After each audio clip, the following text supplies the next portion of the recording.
Los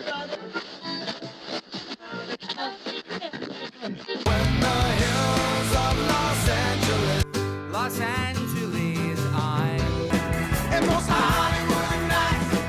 She goes to California, oh, California.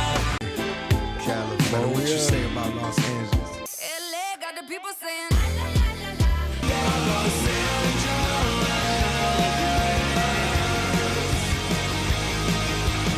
You're listening to Corner of the Galaxy on cornerofthegalaxy.com.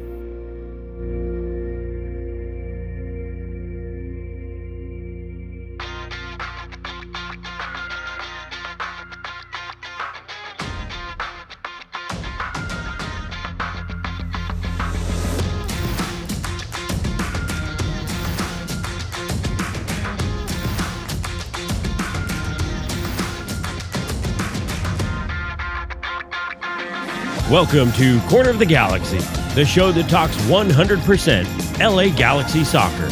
We're glad you could join us. Now it's time to sit back and relax as your hosts navigate through the twisting, turning, but never boring world of the five-time MLS Cup champion, LA Galaxy.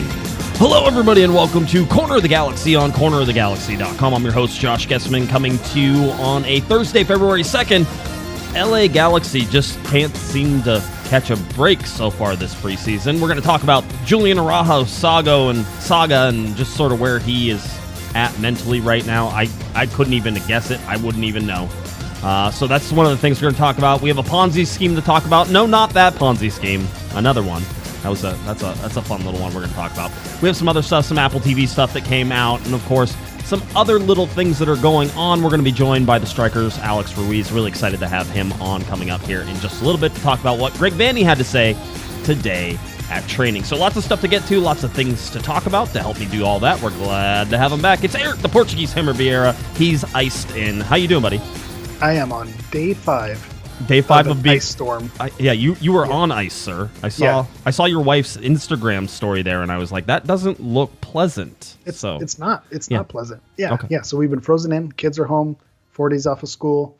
We're working from home. It's funny. We had a pandemic where we should be used to this, and it's just you never get used to it. You get stir crazy, and it's just not good time. So weather's supposed to turn tomorrow. So hopefully, we survive. We'll get through this. We will survive. That's where I'm wearing my tropical shirt.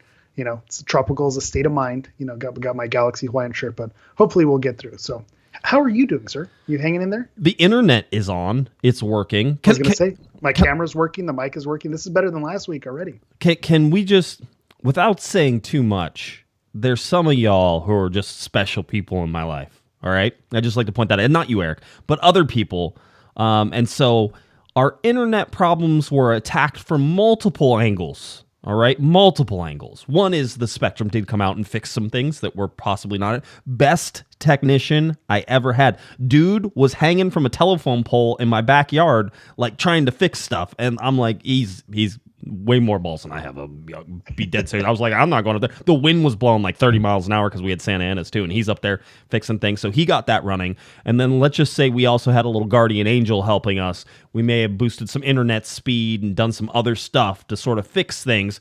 And then, of course, Josh went through and put in a whole new network of things. And there's still some upgrades planned. So I always say this, but we always sort of pride ourselves on the quality that we have and the things we do. And so I was so frustrated on Monday night after running to the store and coming back in time and trying to get a show going and doing all that stuff. And I'm so glad that we got a podcast out. But I was really upset that the live stream didn't go. I was ticked. I was very ticked. And right now, I'll tell you, I'm looking at all the indicators here, and it's like green lights all over the place. It's very nice to see that, and hopefully the chat room is here, and we're all good. All right? Yeah, pace the podcast. Everything's looking up. Everything's looking roses. Now, if only we can get the LA Galaxy to get on the same page. You didn't think it could get any weirder, right? You were sort of like, couldn't. you were like, man, this is crazy. And then you're like, but it can't get any worse, or can't get any more strange. And it's not even worse at this point. Julian Araujo should be in Spain right now, and he should be ready and registered to Barcelona B. And let's be very clear that the registration is supposed to be with Barcelona B. their lower side, but they certainly expect him to be a backup and come up to A. And of course, they're moving stuff and finances around because they're still under all the financial fair play stuff that they're dealing with, and all these things. So it's a very technical deal to begin with, and then you have one where the paperwork's submitted, by a couple different counts, 18 to 20 seconds late. And there's apparently a computer error of some, how like whenever you go to submit something and then it doesn't work and you're like, doesn't load, you need to refresh. We've all been there. Yeah. And especially when assignments are due at a certain time. And I feel for Julian, and it's interesting how FIFA is going to handle it. And I know we'll talk to Alex, and I know Greg had some things to say about it as well, but it's one of those things. Well, it goes against the technicality of the rule, but in the spirit of the rule, the paperwork was done. They were doing it. There was an internet glitch. Like, come on, just let it pass. But then if you let it pass on this one, it's like, well, why not move the deadline to 1 a.m. or why not move the deadline to the next day? What's to give that you keep? There's a reason why those deadlines are there, and it should be done in advance. But 18 seconds is brutal, and especially when you consider the situation with someone like Julian Araujo, and you mentioned it on Monday's show with the Panda, who trained with the Barcelona Academy in Phoenix, had aspirations to go to Europe. It's a dream come true, and it's kind of interesting that you see a very different reaction from the fan base with Julian's departure compared to other departures. I think it was our friend Chris Tucker who mentioned, rarely will you find a fan base disappointed that a player did not get, or that a player is on his way out the door. Right.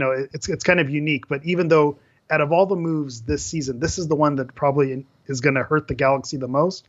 But this is the one that I think has the most positive fan reaction because of the ownership that the fan base has of him being a homegrown player, and just that unique perspective of him being, he's not a journeyman, he's a youth product. We want to see, MLS youth products go and be successful in Europe, son of immigrant parents. And there's just that different perspective of soccer culture, of understanding what that dream means, and not, foregoing a trip to Europe to stay home because you got a new dog.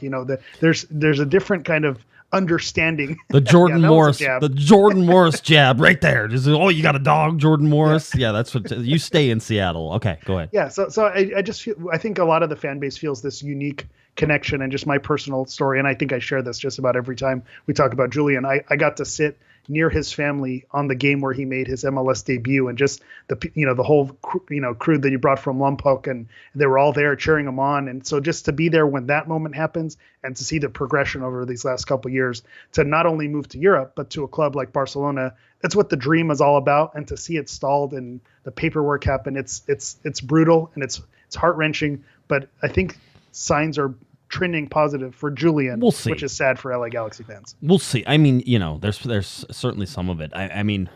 So in some cases they have let transfers go through, but they've delayed them until like the next window. Basically, they said, yes, you can do it, but you have to wait until the next window. Certainly with the LA Galaxy's incoming transfer ban, that would be bad, right? Like that deal would have to be scrapped because it's like we can't bring somebody in to replace. And I think outgoing is fine. I don't think that there's any outgoing issues, but mostly. But also in the summer, Barcelona's not going to need a player in the summer, unless they're going to do one of their tours here. At that point, it'd be a useless transfer.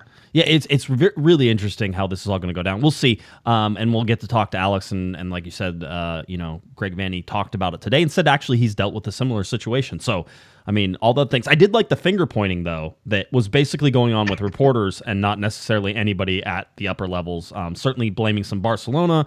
Barcelona didn't put in time. We've heard Fabrizio Romano was saying that it was MLS who didn't get the approval in time, or basically whenever they did it. It's weird whenever you think that there's a player, and then that's, or a team, and those are the ones, and then you have MLS sort of sitting up here that's the third party in this that could throw a wrench into things.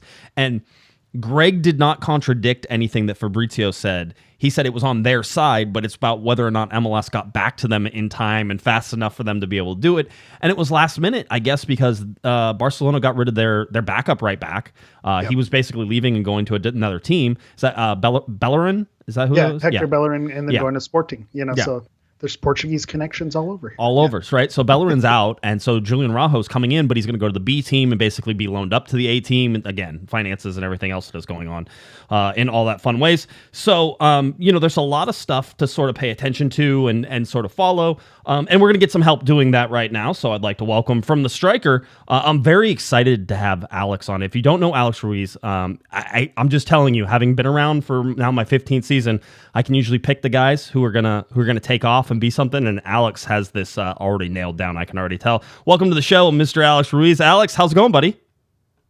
Going well. You're making me blush, man. Yeah, nobody can tell. It's it's like that radio thing. So you're doing great. I love Alex is always there.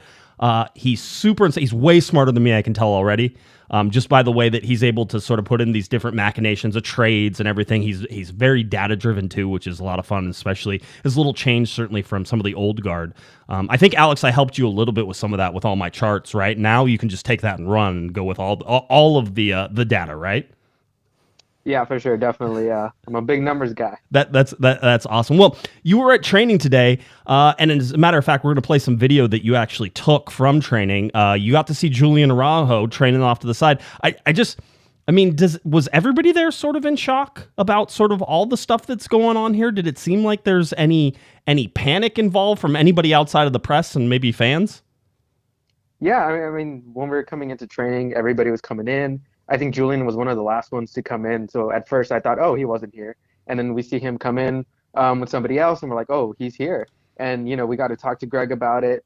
He mentioned how some of the players are, happy that, a club like Barcelona, that's a stature that big is, wanting Julian. And he mentioned that right now everyone's kind of just on edge waiting to see what happens, because at the end of the day, it's in FIFA's hands. They're the ones who control the current situation at the moment.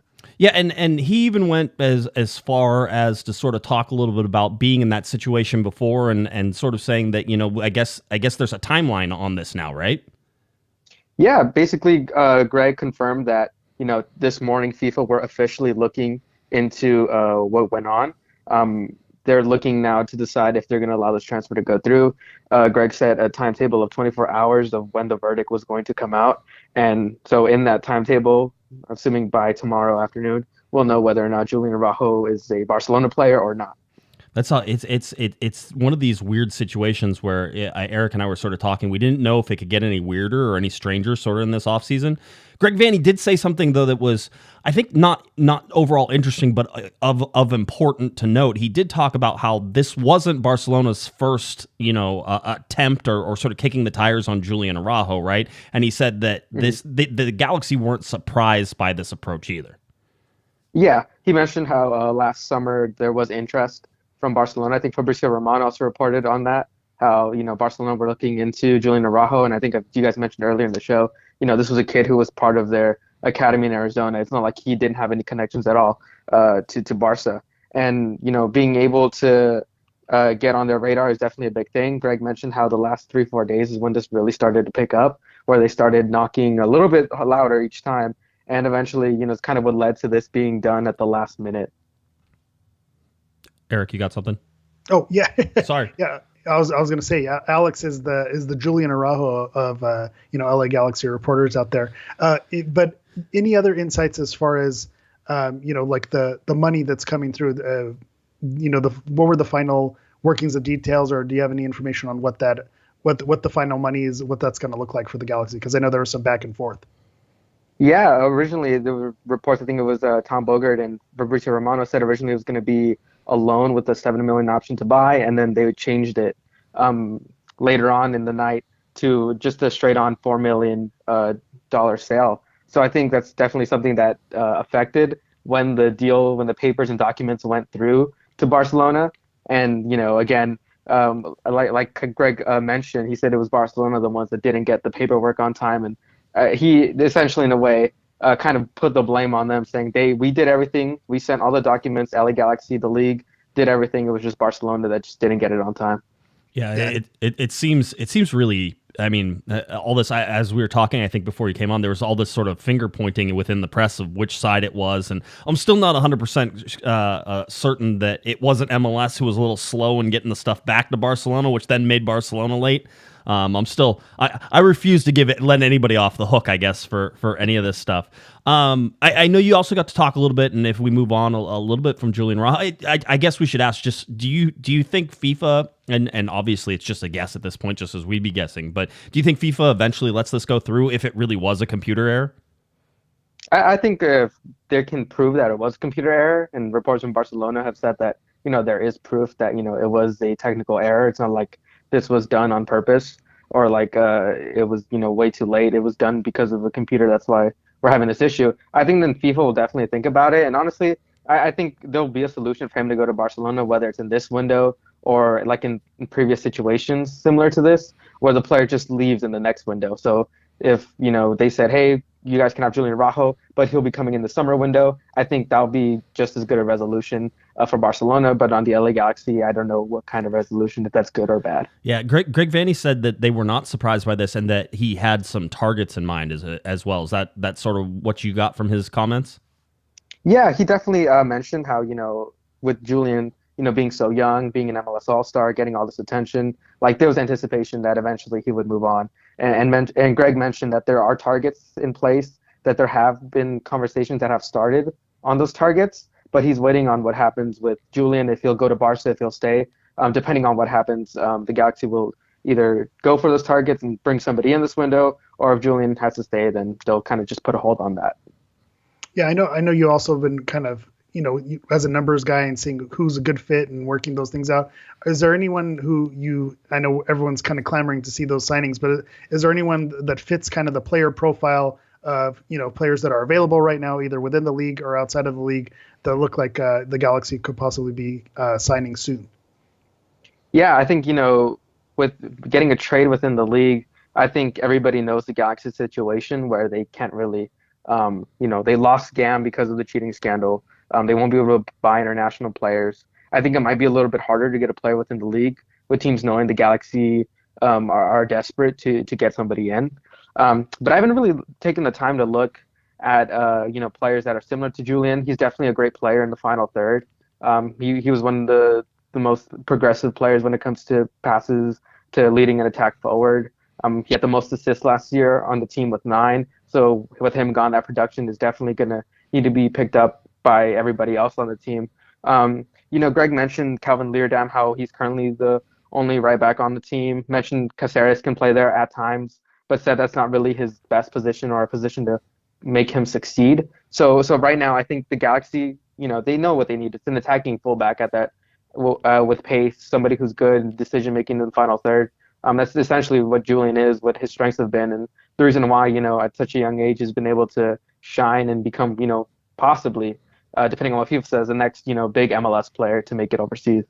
Yeah, I know you also got a chance to talk to Chris Mavinga today as well. He made it in, and so you got to have a little interaction with him. I'd also like to sort of get your thoughts on Greg Vanney talking about the upcoming scrimmage and just him sort of laughing that, they kind of need wingers, because even he knows they need wingers. I know lots of people think that he doesn't know, but I'm pretty sure he has that figured out as well. What'd you hear from Mavinga and just sort of Vanney talking about the players that could possibly be coming in?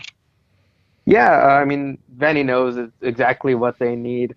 He mentioned that, there are going to be some moves within the coming days, right? I think I have the quote here. He said, quote, I think in terms of players coming in, it'll start to take place here over the next days to weeks. We'll start adding in some of the positions that maybe we lost over the offseason. So I think Greg, in his mind, already knows the players that he wants to target. I think the Galaxy might be working on it without us really knowing. Again, Greg is the one who's making these decisions as the sporting director. He's the one who's, the top dog in the system currently. So I think there'll be players coming in. And I think, right now he talked about just trying to build match sharpness with what they've got right now with the players, being able to get into the rhythm, find that concentration on the pitch, and, integrating within each other again.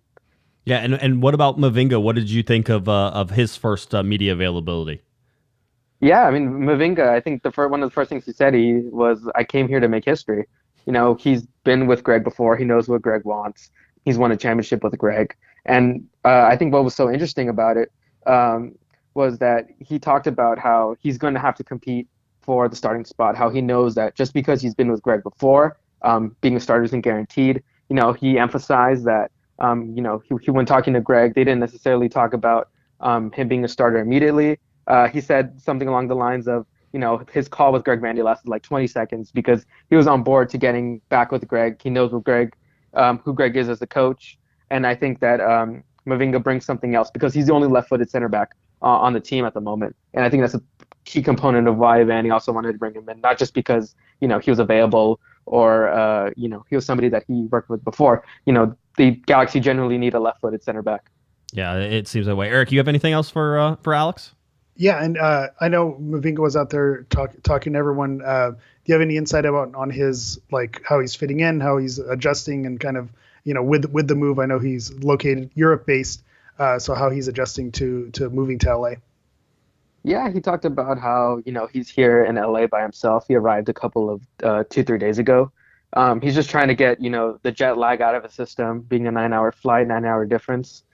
His family's currently in Paris at the moment. He's by himself. He talked about how, he just comes to training, then he goes home and, takes a nap, tries to, really get fit. And he mentioned it various times how his focus right now is just getting fit, being able to be in top shape before the season starts. He knows that he arrived a little late to training camp. He knows that, there are going to be games in the upcoming days, and he needs to get into fitness to compete for that starting spot that he knows isn't guaranteed. I had heard that I heard Vanny talking about just the length of preseason this time and how maybe that has sort of offset some of our expectations just from a coverage perspective, but also a fan perspective, is that, preseason's long this time. So, now that you're within about 3 weeks of touching the first game, now all of a sudden things sort of start to ramp up. So, I mean, does it feel like the Galaxy are still behind with knowing that they possibly are going to lose Julian Araujo and have to find a replacement for that, and then they still have the winger issues that they haven't solved? Yeah, I think definitely the transfer of Sam Grandsir really put them back because, again, I think, the main consensus around being around the team and talking to Vanny is that, they weren't expecting this. They wanted to keep him on board for this upcoming year. And I think, just adding another wrench with Julian Araujo, potentially being gone. They don't even know if he's going to be gone yet. So they're still, trying to process the whole thing like, Julian, the fans, Barcelona, everybody else involved in the situation.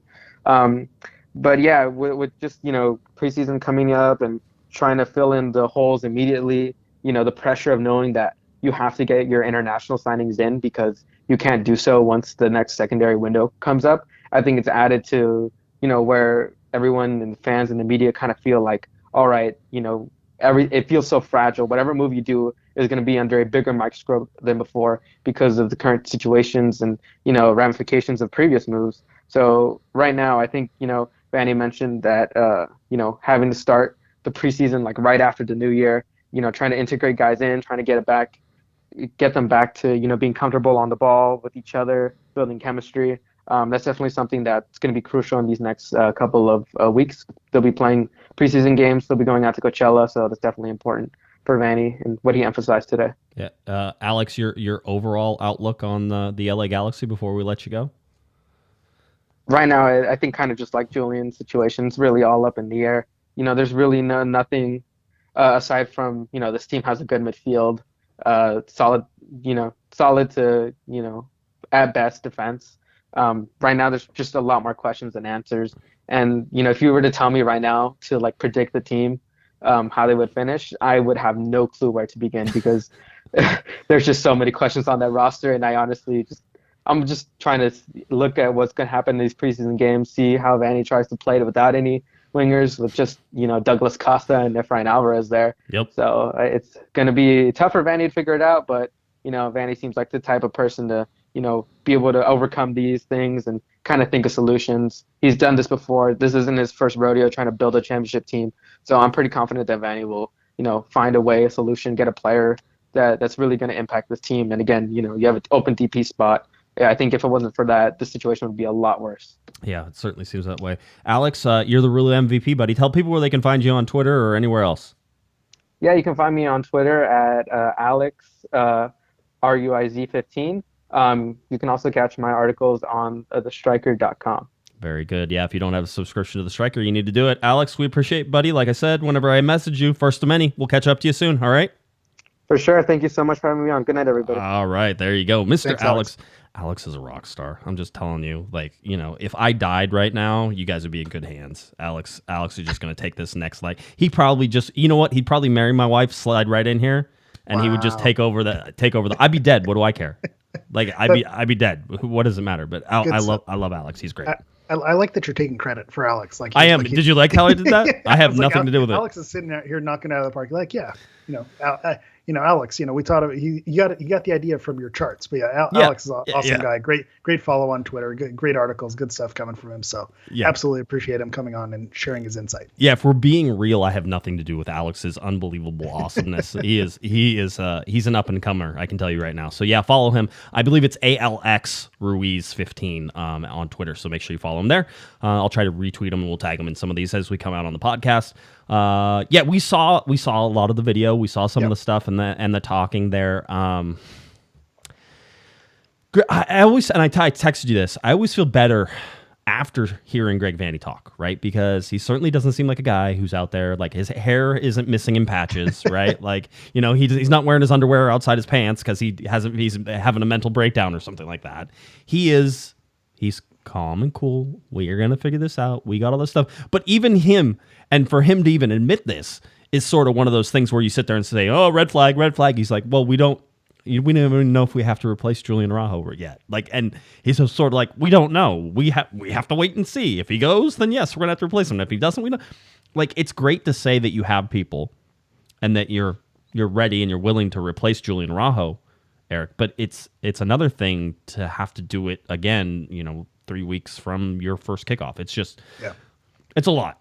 I think that's the frustration of what's going on. And I think hearing Greg Vanney speak, hearing Alex come on, hearing Damian come on last week, the signings are coming. And I'm not naive to think that they're not going to sign anybody, but it's just one of those things that, you want to get the ball rolling as soon as possible. But you're right about Greg. And it's funny that you mentioned him not wearing his underwear outside of his pants. But I feel like if he did, he'd be able to tell you, well, this is normal. This is what we're supposed to do. And so he always makes you feel better. So it's almost kind of that joke that you made about, Alex stepping in and stealing your wife and everything. Yes. I feel like Greg Vanney could, explain to you that your wife is leaving. He's leaving with your wife. And you're like, oh yeah. I understand why. Yeah, that makes sense. Thank you. And then I'd be thanking him. Yes. And then and give him the handshake. And then he walks away and you're like, what just happened? So to that point, when you hear him speak, you're right. He's very calm, cool, and collected. To which what's the alternative? Is he going to say, it's a mess out here, right. Send help? Right. I think the Charlotte coach said something like that last season. But he's not going to, of course, have that demeanor. But the fact that he does not seem rattled, he seems to think the signings are coming. Spoke highly about Mavinga and having his back line set. Talked about Jalen Neal as well.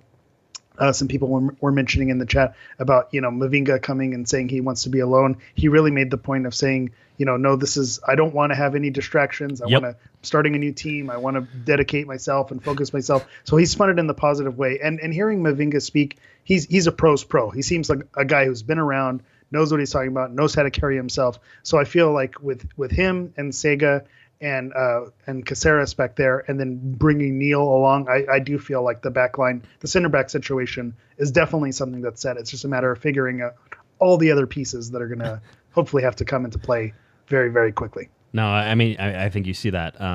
And it's about waiting and it's about figuring this stuff out. I mean, I think they've waited too long. I don't think you can really tell me that they haven't waited too long, right? It's one of those where there should have already been guys in camp. And I don't know what that says. I don't know if you can sit there and really say, oh, yeah, well, that's absolutely a problem or it's not a problem. I don't know. I don't know what the conversations are going on. I don't know the misses. But usually if you're hitting, you're signing. It's usually not like, oh, well, we want to be super duper careful about this. Like, no, you know who you want. And realistically, Eric, they've known who they've wanted for weeks.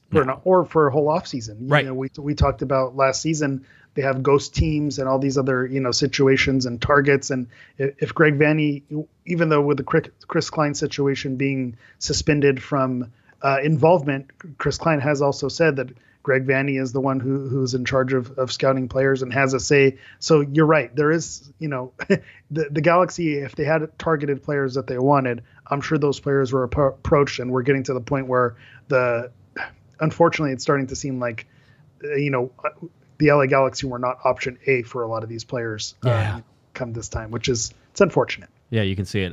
Big shout out to Herb. Big Daddy Herb is in the chat room. $45 super chat. Hey, Josh. Hammer's shirt is freaking awesome. Josh, I hope you were credited Monday by your internet provider. Don't worry, Herb. We got that. We were more than compensated for any of the issues that we had going forward. We're good. We're very good. Like I said, I have some of the best listeners in the world. My wife finally agreed that I could continue podcasting after this week, after this week of getting everything fixed. She's like, you know what, man, it might be worth it. Go ahead, continue doing it. And I'm like, oh, okay, thanks.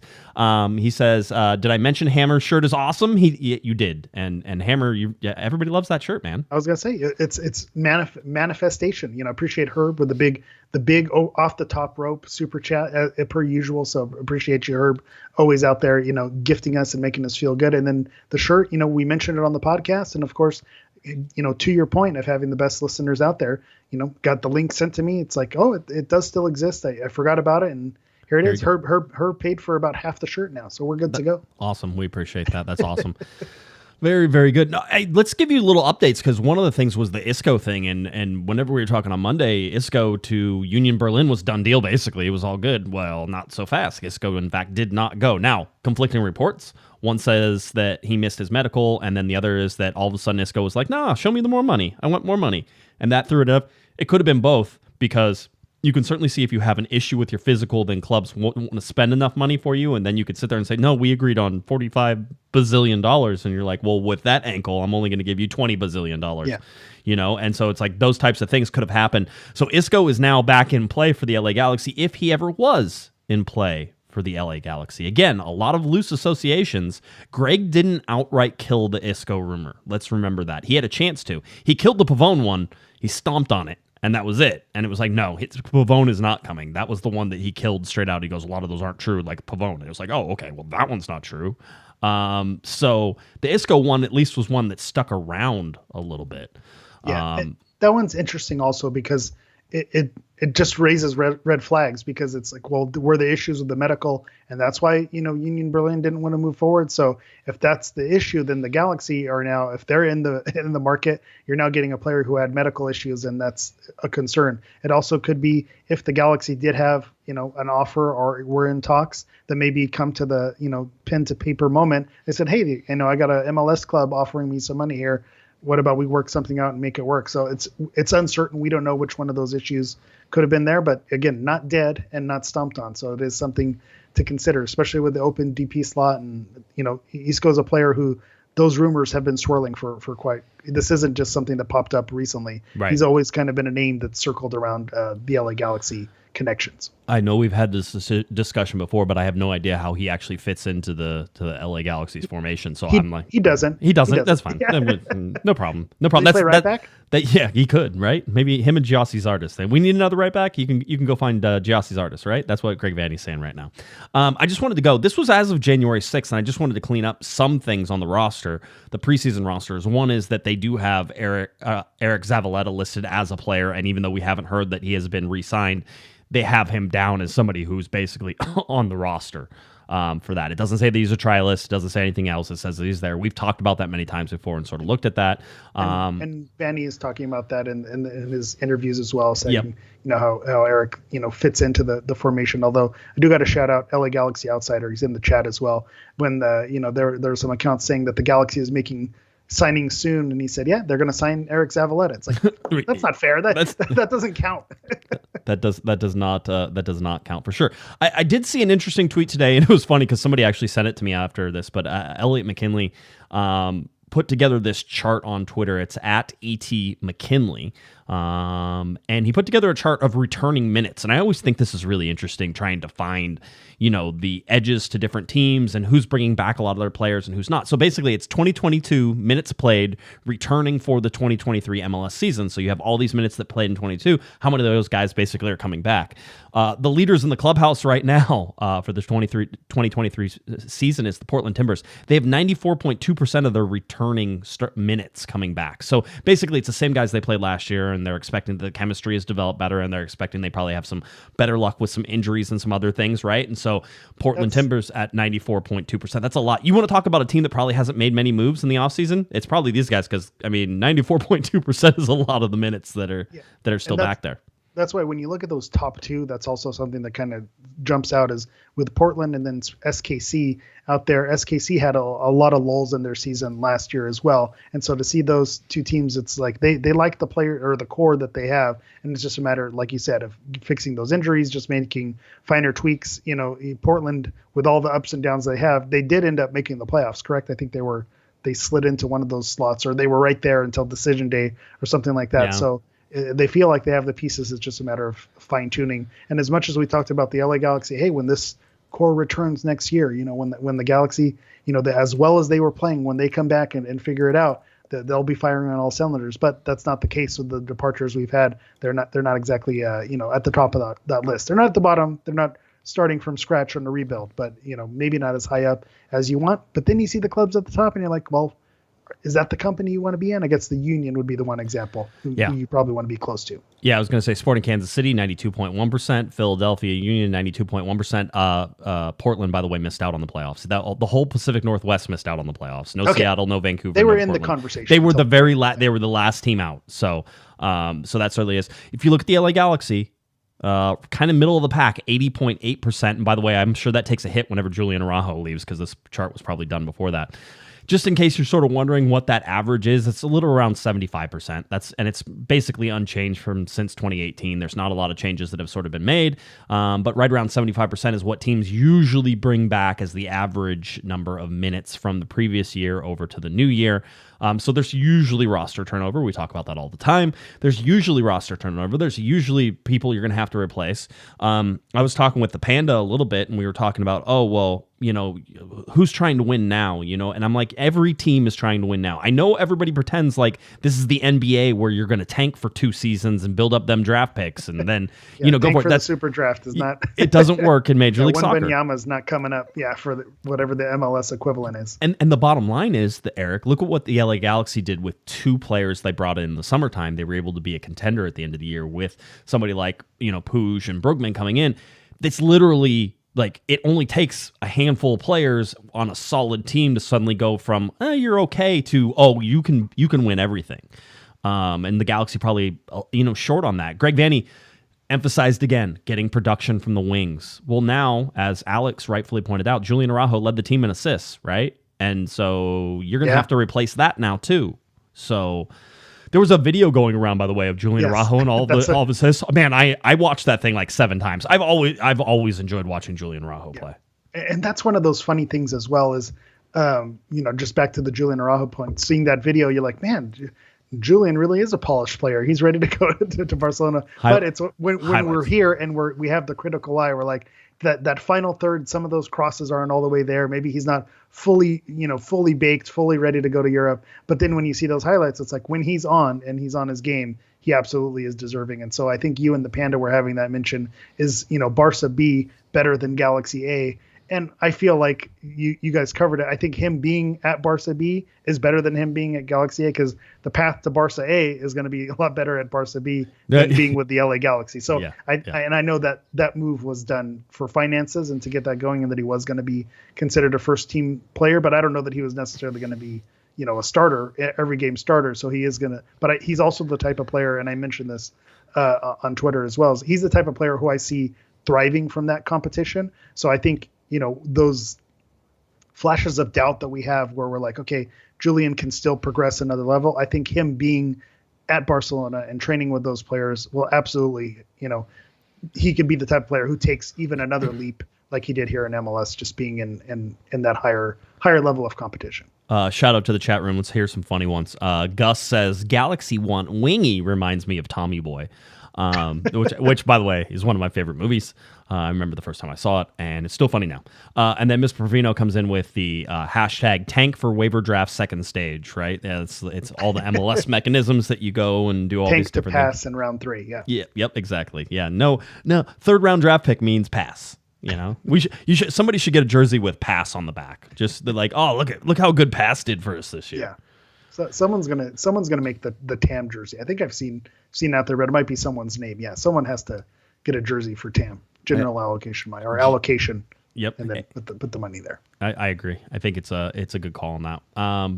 So the Julian saga is certainly something. Looking at the returning minutes is certainly something. I'm not really sure what all of this. I'll be honest, I'm still cautiously optimistic about what the LA Galaxy are going to do because they have positions to fill. It's not like they're not going to fill them. But I mean, we keep saying that. I know, and then they haven't done it. But I mean, certainly, I don't think it's their MO to want to announce a signing on a Friday, right? Because you want fanfare, especially with the way things are going right now. You don't want it to be Friday and everybody forgets by Monday. So I would imagine there's going to be no announcement on Friday, but that they could. Maybe they have to. If it's a depth player of some sort, then I could see a signing being announced on a Friday. If it's a bigger name, no, it's Monday or Tuesday. And at that point, I know everybody likes to say that the LA Galaxy are very tight-lipped right now, which they are, but there are so many other people involved with all these things that somebody always talks, and so you hear something before it happens. So the fact that you're not hearing anything tends to lead me to believe that not a lot is happening, which is also a red flag. But Greg Vanney said that there's going to be signings coming in. He's been saying that. He said that 2 weeks ago too. So I just, Yeah, that used to be my specialty. Someone's wife, someone's girlfriend, maybe their wife and their girlfriend tweet something out, and that someone's at the barber shop. There's always something that gets out that makes it work. I have to shout out Blue Ninja in the chat. He said, bring in Claudio Reyna and then Berhalter's kid, and let the fireworks fly. Have a reverse U.S. national team situation. But going back when Alex was on here, he mentioned if you ask me to predict what's going to happen, you could tell me anything and I'll believe it. But the one part that makes me nervous is that you can't throw away this season because you have Chicharito on the tail end of a productive year. Like you're not just going to waste his year here. You have Ricky Puig, who you just brought in, who had a breakout the final third of the season. You don't want to waste it while he's on your team. Him and Brugman starting to click, Delgado coming back healthy. It's like this isn't, you don't have players on the roster that you're like, okay, let's rebuild and work towards 2 years from now. You have players on the roster that are capable of, winning MLS Cup, making a playoff run. You just don't have all the pieces. And so that's kind of the frustration piece and why this team is impossible to predict because you don't know what's going to happen. Yeah, I certainly see that. $5 super chat from Alexander. They say there are prospects, but will those players actually come? I won't get excited until it happens, which is a wise thing. I should also point out that you should not get depressed until things actually don't happen. Like the Galaxy start the season with 23 players on a roster or something like that. If they start the season with an open DP slot, and that's a bad sign. I don't think you should at least know who it is by the start of the season, right? I mean, that's 3 weeks. It's like they're not going to be in because it's going to take a while with visa and everything else. Yanni Gonzalez, they might be here by summer. You never know. Yanni Gonzalez. Forever the joke. Remember, Panda said he's coming. So yeah, he'll be here next week. I think the paperwork's still processing. I know. And by the way, $10 super chat from Patrick who says Flamingo shirt fund, right? Which is nice. But you already have one. Am I getting one? Maybe that's what. That's what we need to wear. We're matching. To fund your shirt so we can match. There you go. We should do 60% of the way there. We need the little thermometer. We should do a COG like Hawaiian shirt because nothing says white boy soccer like a COG Hawaiian shirt as far as I'm concerned. I am embracing the dad life. I love me a loud print. So it's all the rage. That's what I hear, especially in Texas when it's icy out. So that's something. Okay, now if you're on our live feed and you're watching on YouTube and you're doing all these things, then I'm gonna apologize quickly for the graphic that I'm about to show you. But I would like to talk about Apple TV and I would like to talk about some of the things. I was on a call on Monday afternoon and then I couldn't talk about it. And I told everybody on the Monday show that I couldn't talk about it because we were embargoed until the 1st. At 4 a.m. I didn't wake up at 4 a.m. to tweet out all of the things, but if you see my Twitter, I've done that as well. But I did want to bring up the Apple TV and sort of what's going on. I will tell you right now, if anybody would have won MLS Cup last year, you would have been featured on every single promo graphic that they have. LAFC won MLS Cup last year. Not that I need to remind Galaxy fans that. So they are on every single graphic that is produced right now, basically for Apple TV. And that's what you get whenever you are, one, valued at $1 billion, and two, win MLS Cup. So that's what you're going to see. I told you maybe I didn't even tell you on Monday. I definitely tweeted it out on Tuesday. If you know Apple TV, you understand what this is going to look like. Like this is so purely Apple TV. There's the layout, the UI, and we have some UI guys and some tech guys sort of around and in the different in the different chat rooms and stuff like that. They're like, a consistent UI is important, and MLS and Apple TV went with a consistent UI here, Eric. It is 100% Apple Explain TV. to the people what UI is. That's user interface. User interface, yeah. So basically, anything you interact with as a consumer or as a visitor to a website or using a program or anything, it's that interface that you use. And the Apple TV one is very not unique, but it's very much Apple. Whenever you see it, you're like, that's Apple TV. it's on brand. Like if you've navigated Apple TV, like it flows and it fits right in. And so that this was the big news. The MLS fans have been clamoring for, no blackouts, all the games in one place, league-specific content. So it's really an MLS fan's dream. I know a lot of people who were poking around with it really loved it and all the content that it comes with. I do know that the price point, it was a heated debate, a hot topic, and I don't know if we want to talk about it. I feel like it's priced correctly.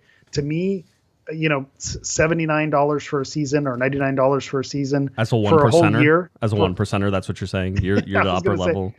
Not that I don't empathize. I understand that's a lot of money, but on that same token, that's as much as an Anthem jacket that came out right now. That's $110. A lot of people are going to go buy that. The cheapest ticket that you can get in an MLS stadium, somewhere maybe between $20-$25. So that's 3 or 4 games. Or if you have a family of 4, that's one game. You get a couple of tall boy Modelos at Dignity Health Sports Park, and you're way over that limit. So to me, it fits in that category. If you're a diehard MLS fan and you buy the jerseys and you support the teams, like it feels like it's in line. And that's not to diminish and not to say that there are people who are struggling to have that upfront money right now. I think the monthly payment, the $12.99, $14.99, that is a bit steep, but it's about retaining your subscription base. And so if you make it more appealing to get the yearly deal, then that's going to, only benefit those who are able to kind of make that work.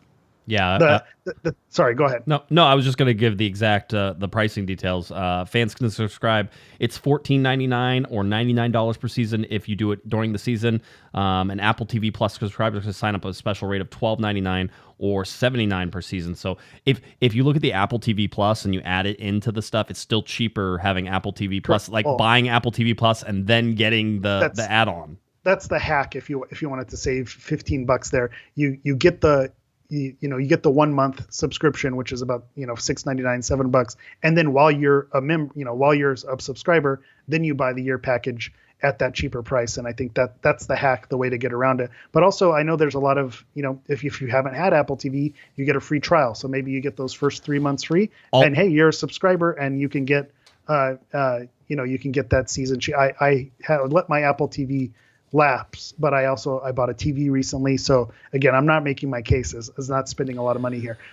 just go out and buy a TV, everybody, and then you get the free one. So this is the real hack. 3 free months of Apple TV. So I initiated it this month and then had the subscription added on. So to me, I think it's about right, especially when you consider that for the past, how many years and the deals with Spectrum where, we were not able to watch games, you were unsure, and now you're getting them in high def, you're getting replays, you're getting all the content. Yeah.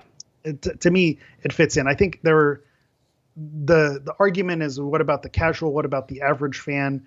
How are you going to bring them in? And my stance has changed on that over the years. To me, this is not for them. This is not for the casual fan. This is for the MLS diehard who has been waiting, for something that's specific to them. You're going to get all the special content. You're going to get that. And I think where the argument falls away with the casual fan is, if you want to follow MLS and maybe you don't want to pay for Apple TV, you can still follow MLS. The highlights are posted almost immediately. There's still 6 free games. There's over-the-air games that are still going to happen. Like, the Apple TV is not going to stop you from wanting to follow it. So I find it disingenuous from the people who are like, well, this was the year I was going to follow MLS, but now with the Apple, the price is too high, so I'm not going to follow it. Yeah. That's the thing that's the straw that broke the camel's back. I find that disingenuous. I don't think that's a legit argument. If you didn't like MLS, just say you don't like MLS. Don't blame the Apple TV price that's the reason you're not going to watch. I think that from all the content we've seen, it certainly is at least good content. I would say that I think the Galaxy content is lacking in some, right? They were talking about the ritual and some of the team profile stuff and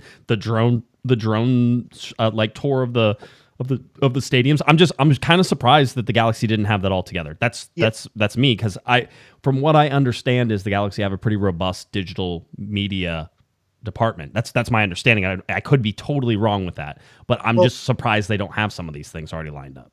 And that's something that we've seen, the content that the LA Galaxy have put out. The digital team has really been fantastic. And, we talk about, they always like to boast their TikTok numbers and how they're one of the most followed clubs in North America. And you think, well, and we even talked about it when Apple TV comes out and we saw the list of content that needs to be produced, and we're like, oh, there's going to be some clubs that struggle with it, but the LA Galaxy, they're going to have it under control. They're going to be the stars of the show.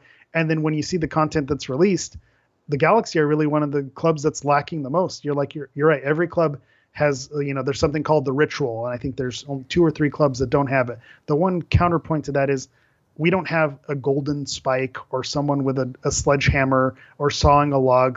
The Galaxy doesn't have something cartoonish like that. So I almost kind of understand why they don't have that. But the drone tour, like SKC has one, St. Louis has one, there's no reason not to have a drone tour of your stadium and to talk about the club, not to have a club profile. That's embarrassing that, one of the, most storied clubs in MLS, we don't even have a club profile. If you want to play benefit of the doubt that maybe this is something that with the lack of signings or things that they have set up or players that maybe were featured in these profiles that have left the club, maybe they're holding on to that, holding back before releasing it or making those edits. But it's a bad look because the Galaxy being who they once were, to have this Apple deal come and have it look so impressive, and the Galaxy are just limited in that, right? It's kind of embarrassing.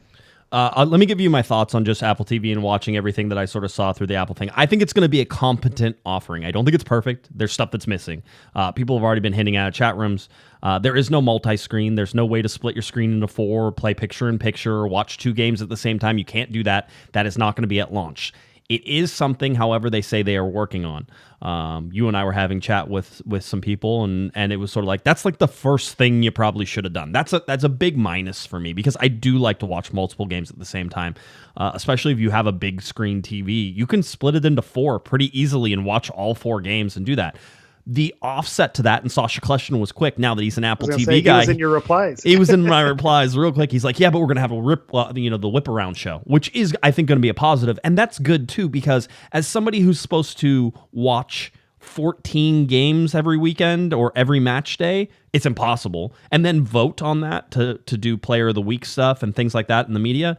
It's impossible for me to watch all those games. So a whip around show is probably pretty good. When the Galaxy aren't playing, I might be on the whip around show, sort of watching those games and getting a feel for it. It can at least be in the background. It's not something you have to watch, That's one of the features that I enjoy. If you have Peacock and you watch the Premier League, they have the goal zone, which is that exactly. It's, they switch between games and as action is happening or as goals happen, they cut to it. It's kind of funny that Sasha was in your replies talking about the whip around show. You could tell they got their marching orders because you saw all of the Apple personalities say, hey, look out for this whip around show. Yep. It's like Red Zone for MLS. Like you could tell that was something that was like one of the canned lines. And I don't fault them for it. That it is impressive. People who like Red Zone changed a lot of the way people watch football.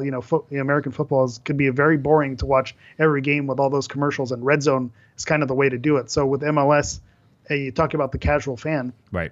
If you want to get them, show them all the goals, show them when all the action is happening. I think the whip around show is something that will be pretty cool to watch. I'd like to point out that Dan Quartermunch, who's head of communications for MLS, was on the call that I was on.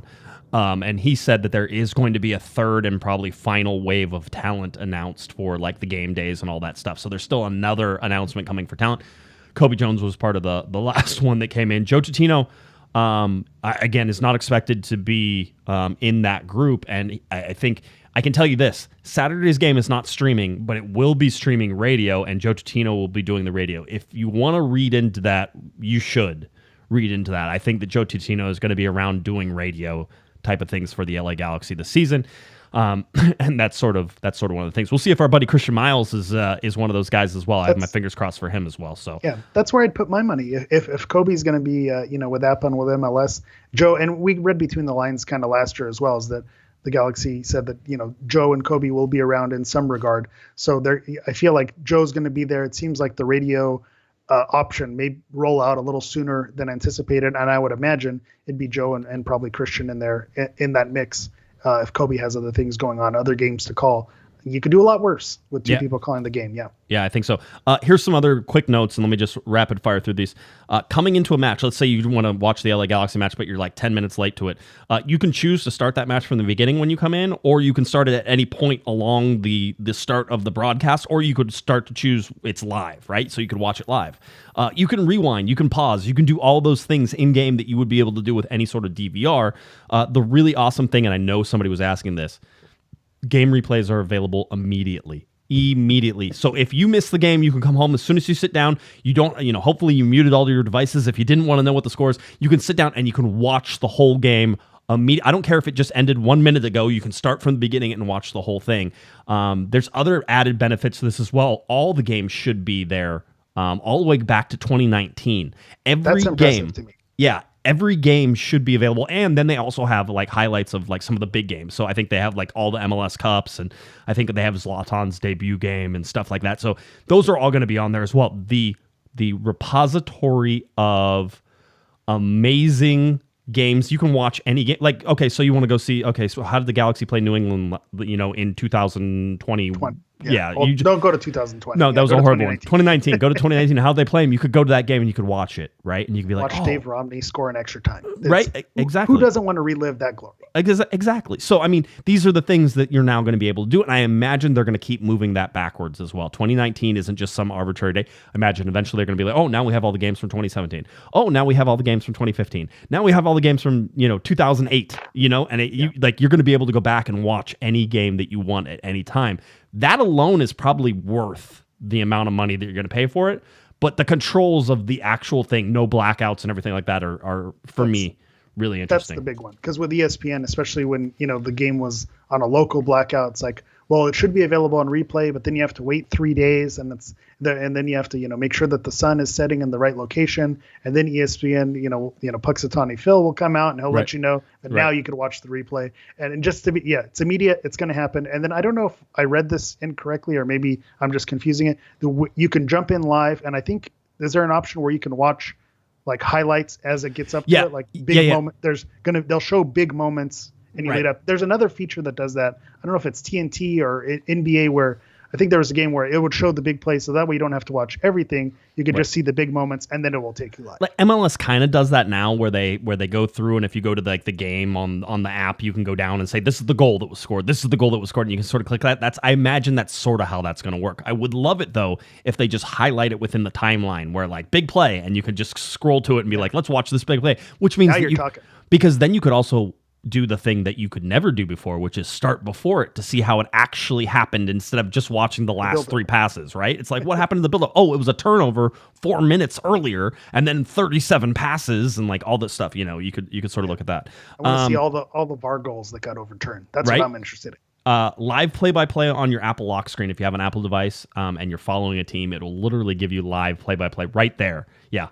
Which will come back to bite you if you're not able to watch the game live. Correct. You'll get the update. And then I know that happened with my ESPN update as well. I'm watching a game in injury time, and then I get the update that they blew the whistle. It's like, oh, I'm a couple minutes behind, and I already know the end result. Fortunately, didn't go too wrong for the Galaxy, but I knew nothing magical was going to happen in those last minutes. So I will warn you, if you can't watch the game and you don't want to be spoiled, make sure you turn those alerts off. Definitely. The first week is going to be free. All the games are free the first week. So you don't have to subscribe yet if you don't want to. You can sort of get a feel for it. You can watch the LA Galaxy play, LAFC. All that should be free to you. And they're going to have 6 games for free on Apple TV, either part of the Apple TV or outside of Apple TV. So that way it's really free. You don't even have to have the Apple TV Plus subscription on that. They're going to have some of those as well. So there are free games that you're going to be able to watch.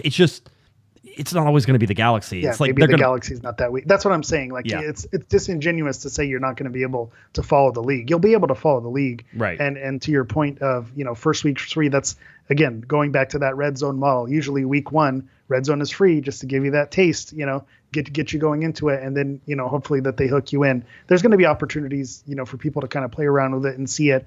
If they're unable to get the subscription, I think you're still going to be able to follow the team, enjoy some games, and kind of get some of the some of the use out of the Apple the season pass, because I think there are a lot of great features out there. There will be. Yeah, it will pique enough interest that there's going to be some naysayers who eventually come around once they kind of see what it's all about. The other part about this is that it's worldwide. So that means if you're in the UK, you can order this and watch all the games. It means that if we're traveling, like say you have to travel somewhere and you have to go somewhere in the world, you're not going to get blocked because you're out of the zone and you can't watch and you can literally watch it anywhere.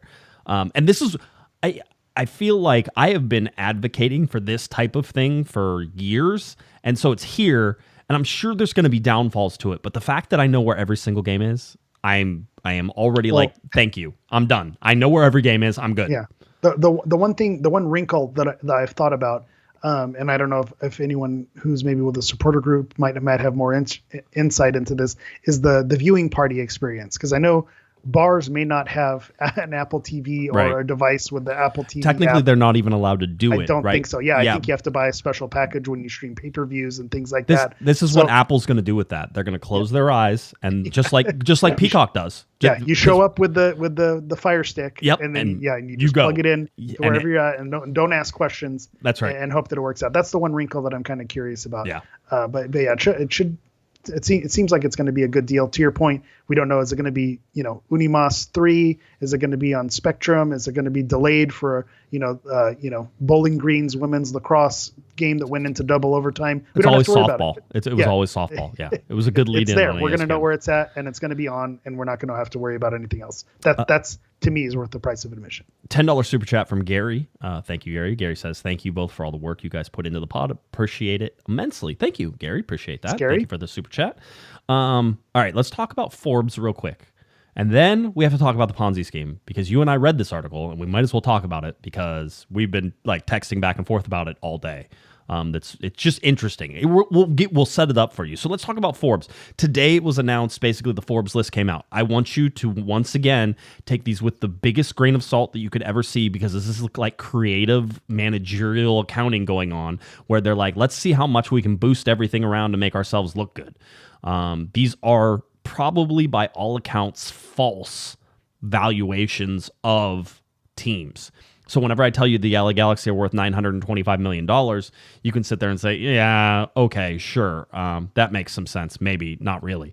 Whenever I tell you the LAFC is now the first billion-dollar MLS team, $1 billion rated, and they don't even own the land that the stadium is on. So that's always interesting for them. But the downtown stadium, and obviously with the MLS Cup and the success they've had, that's why you get $1 billion valuation. Atlanta United, $850 million. New York City, $800 million. DC United, $700 million, right? So again, some really tall, big valuations here from Forbes. I would say don't take them too seriously, but I'd also throw out some caution here. Since 2019, the average MLS team's valuation has climbed 85%. 85%. 2019, That's crazy. 2020, I'd also like to announce that the COG valuation is at $3 billion, since we're just saying things now. We can just make it up. But up 85% since 2019, that is a huge thing. The other thing that was sort of pointed out by Pablo Maurer, MLSist, and he was sort of talking about, he goes, how are these guys being evaluated at like 10 times their income, right? So 10 times all the stuff that they're bringing in. And so I sort of found this, 9 times, 8 times revenue is huge, particularly when you're locked in to a certain degree on your media rights. And basically they compared all of the valuations to Manchester United, who's valued at 4.6 billion, or almost 7 times their revenue. Right. And so, you look at some of these other teams where they're 8, 9, 10 times their revenue. And then if you go through and actually look at the list, there's a lot of teams on there that lose money, like New York City FC lost $15 million last year, or $12 million last year. So half the league is losing money, but the valuations are going up, the whole thing. It's not a Ponzi scheme. But certainly we're going to talk about it's a Ponzi funny scheme. money. It's only worth $1 billion if someone pays you $1 billion for it. That's one of those things. So, I mean, that could be the valuation, but if that's not what it sells for, then it's not worth that. So it potentially could be. That's always kind of the funny thing with these lists. And I know the funny thing is, and I'll be honest, and I'm an unabashed homer. If the Galaxy were at the top of the list, we'd say, "Wow, look at them," and we'd be touting awesome. how great they are. But we've known these lists have always been kind of bogus, even when the Galaxy are at the top. And especially when you consider, AEG is probably not in a position where they're going to sell it. So what does that evaluation really mean when you're not in a market that's buying a new franchise, or you're not in a market that's likely going to sell your franchise? So it's just one of those things that it's all hypothetical until it gets going. Yeah, and by the way, commercial underground is correct. It's like tech stocks being valued on growth potential, right? That's where this is coming from. It's also the expansion fees. Whenever you have somebody who's willing to pay $500 million or whatever the next one is, and it gets split. Now, it's not even that much money to all the teams whenever you look at it, but it's a buy into the league. You're buying a share basically of the league, of the franchise, of part. You're getting your piece, and you're spending $500 to $600 million, or $400 to $600 million now we expect in these next sort of expansions that come up. So it's on growth potential. The problem is that sometimes you eventually run out of growth, and you run out of that potential, and then everything comes crashing down, right? Well, going back to expansion, you don't want to overexpand also, because I think I was mentioning this. I don't know if it was with you or someone else. The league needs to be careful as well. There was a documentary on the NASL and how they overexpanded and the talent pool dwindled, and that was one of their fatal flaws. And I fear that MLS, if you go into overexpansion, the talent pool dries up, you can run into trouble. So they got to be careful with that as well. Yeah, always do. So that's where we sort of sit on that. Let's give you an update on LA Galaxy 2, MLS Next Pro League. They put out their preseason schedule February 11th that's the Orange County SC at Dignity Health Sports Park. They have Fresno FC, they have UCLA, they have Cal State Fullerton, they have Las Vegas Lights, they have UC Riverside and Cal State LA. So that's your preseason. All those, I imagine, are closed door, because they say closed door at the beginning of all of them. So that's probably usually a good indication of that, or so I found. So they're not streamed on Apple TV Plus. Is what you're telling me. No. And I will tell you, Alex had this story today, but we will say it again. The preseason games are not going to be streamed, and that includes the ones at Coachella. I had heard that they had put the infrastructure in to be able to stream, but that there was questions about whether or not the teams wanted to pay for that. And I guess nobody wanted to pay for it. Although I will say this, watch and see if any other teams stream from Coachella. The Galaxy aren't, and that's what Alex tweeted out. But watch to see if anybody else does, because I was told the infrastructure was put in. I don't know if that's true. Maybe they decided at the last minute that it was too much money, or wasn't worth it. Yeah, and I know you talked about this on Monday, but now it's my turn. Can we just tell us what the scores are and who scored? Like, it's okay. It's okay. We know it's preseason. I'm not going to say, hey, the Galaxy won. We're winning it all. They beat St. Louis and at Coachella. I'm going to put too much stock into this. I don't understand the fascination with being so secretive and everybody's doing it. It's weird, and especially weird when other teams are sharing, feeds, or sharing scores, or sharing starting lineups. Right. It's just bizarre. But I do laugh when Chicharito was first signed, and they couldn't say that he scored. I understand things like that when there's legalities, but we know who's on the team. We know who's playing. Just tell us the score. People want to know the score. Just say it. You don't need another link to the Rose Bowl game. Just tell us what the score was. And by the way, there's other teams who are certainly pretending that they don't have to tell scores either, and it baffles my mind. Like, MLS is so popular that you can just be like, nah, you guys don't need to know what that is. It's not a big deal. All right, you want to talk about this? Let's do this. Let's talk about it. Well, you also got to shout out the chat. It sounds like ELAC swap meet. East LA. That's if you need to get a Fire Stick that does some things. That's the place to go. That's the place. I wouldn't know, and nor would I suggest it. Of course not. That's what. However you need to do it to watch your games, that's what you need to do. This was weird. So somebody sent me this, and they're like, hey, there's a Galaxy connection to this story. The Washington Post did this is one of their like deep dive articles. I know, because it's like 14 pages whenever I printed it out.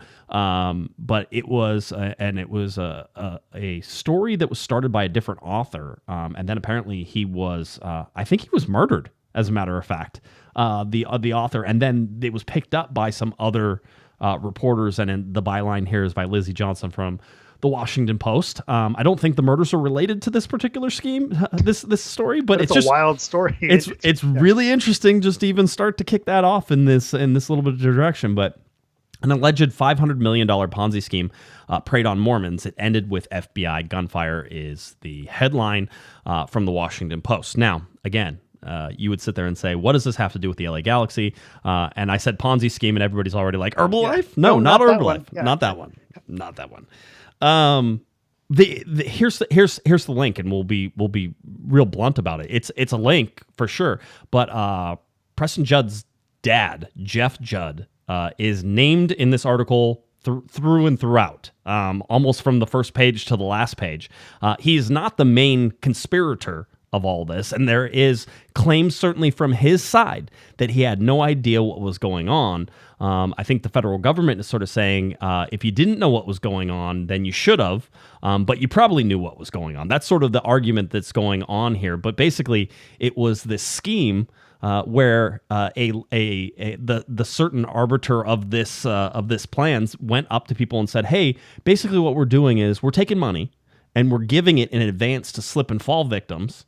And they're in slip and fall lawsuits. And then before they get paid out, we give them the money. And then whenever they get paid out, we get extra money because basically we paid them out beforehand. And so then we get extra money, and then we're going to return that money to you. So if you give me $500,000, I'm going to give you a dividends check for $18,000 whenever this comes through. And so you do all this stuff.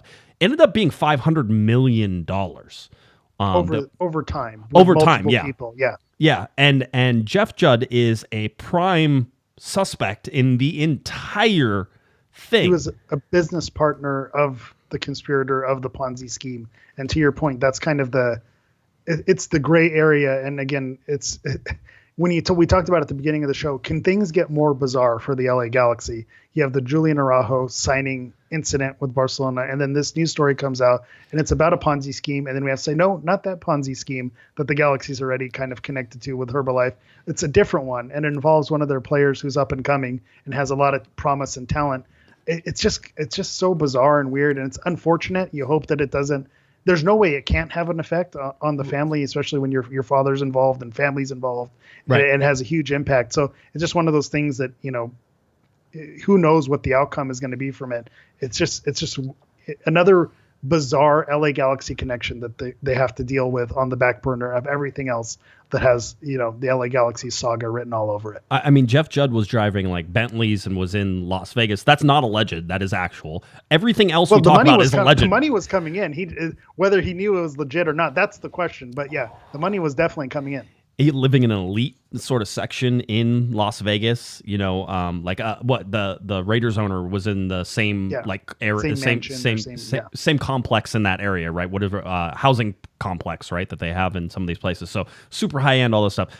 Really interesting. I mean, this is. I don't think you can say anything about Preston Judd. He's not in this. Preston Judd was not. He's not involved. Well, except for in the mention, they say how they got connected is because their sons played soccer together. Really interesting. I mean, I'm going to say something mean. I don't mean like it's Judd's fault really because because he played soccer, he was introduced to this guy. I'm joking. I don't mean that. Yeah, no. But it's just one of those things. There is that connection, but it's just bizarre. I will tell you right now that like this makes me want to do like a true crime podcast because you read through this and you're like, oh my god, we could make this like 7 or 12 episodes easily. Now I'm concerned because you mentioned it. An author got murdered by saying it. Now we're talking about it. So now I'm on the hook. Yeah, it's fine. But I'm in an ice storm. They have to come through a lot to come find me. That's right. That certainly is the thing. So anyway, this is something that I would suggest you read. And if you register for the Washington Post and you're not, you haven't already used up your article limit, you can read this whole story. It's there. It is super interesting, and the fact that it sort of ties in with an LA Galaxy player makes it, I think, a little more interesting. Just if you're hooked on the LA Galaxy. Again, Washington Post. The story's by Lizzie Johnson, and the name of it is an alleged $500 million Ponzi scheme preyed on Mormons. It ended with FBI gunfire. There are no charges against Judd right now, Jeff Judd, but there are also no charges against anybody else currently. The only person who has any charges was because of the guy who had a standoff. The lead alleged conspirator at the front had a standoff with the FBI and had a gun and a whole bunch of other stuff. And so again, it starts on fire pretty quick when in this article. And it's a wild story. And it stays that way as they sort of go through and look at all these things. So absolutely worth your time, worth your read. A fun little tidbit on there. Lots of details in there, but I think you'll enjoy it if you read it, and then you'll sit there and go, Thank you for making me read that article. I know a lot of times we sit there and say 14 pages, like that's a lot. You will be riveted through the whole thing. It won't seem that long. And Eric and I were texting each other back and forth like, did you read that part? Yes, I did. And again, it's just an interesting thing. As you said, there's no way it can't affect Preston Judd. And so you hope that he can clear that from his mind. For sure. Yeah. This is not his fault. He's not involved sucks. with this. Yeah. This is not a thing. It's just, sometimes people make really bad, poor choices in life, and that happens, right? So anyway. Look at us. So the super chat money's coming in. I'm not going to ask questions. Who knows where Herb gets his cash that he's throwing in our direction. So we're not clean in this either. So. Nobody is. Nobody ever is. And the other moral of the story here, and someone mentioned it must be a slow news day. Correct. If the LA Galaxy is making signings, the LA Galaxy is making moves. We're not talking about this. We're not talking about this. Gets bumped. This gets bumped. So I'm just saying. Come on, your move, LA Galaxy. Yeah, it's a very good one. It was always fun. All right. Anything else? You good? I'm good. Okay. It can't get any weirder. We can't end on a stranger note than that. So again, let's just pack it up and call it a day. There's a private jet where they put together a sting operation. Again, read the article. It's fascinating. It's a show. It's like out of a show. Yeah, it is. And Breaking Bad. Yeah. So people are like, man, they should put that movie on Apple TV. It could be on Under the Galaxy page. I'm sure, right? That's what they're gonna do. No, probably not. All right, Eric, tell people where they can find you, and we will get on out of here. All right, you can find me on Twitter, on Instagram, and on TikTok at HammerEV9. That's Hammer EV and the number 9. All right. If you're looking for me on Twitter, it's at Guesman, JGUESMAN, and of course at Galaxy Podcast. Head on over to cornerofthegalaxy.com. That's where you can find all of our podcasts, all that stuff, and any news I feel like writing, cornerofthegalaxy.com. All right. Let's see. Preseason game coming up this weekend on Saturday. Maybe you'll be there. Maybe you won't be there. Maybe you'll see me there. Maybe you won't see me there. All right. Very good. Hope everybody has a good time. 7 o'clock is that kickoff time, and it'll be streamed on LAGalaxy.com. Radio only, though, not any video. All right? That does it for Mr. Eric, the Portuguese Hammer Vieira. I'm Josh Pato Guesman. You've been listening. You've been watching to a completely live-streamed version without any issues version of Corner of the Galaxy. I hope everybody has a great one. We'll catch you next time. You've been listening to the Corner of the Galaxy podcast on cornerofthegalaxy.com. You can follow the show on Twitter and Instagram at Galaxy Podcast, and be sure to check out and subscribe to iTunes, Stitcher, and Facebook by searching for Corner of the Galaxy. Fans, we thank you for listening, and we ask that you be kind and courteous to your neighbors as you leave the podcast. We thank you for joining us and look forward to seeing you again. Until then, I'm Michael Araujo, and on behalf of the entire Corner of the Galaxy crew, goodbye, everybody.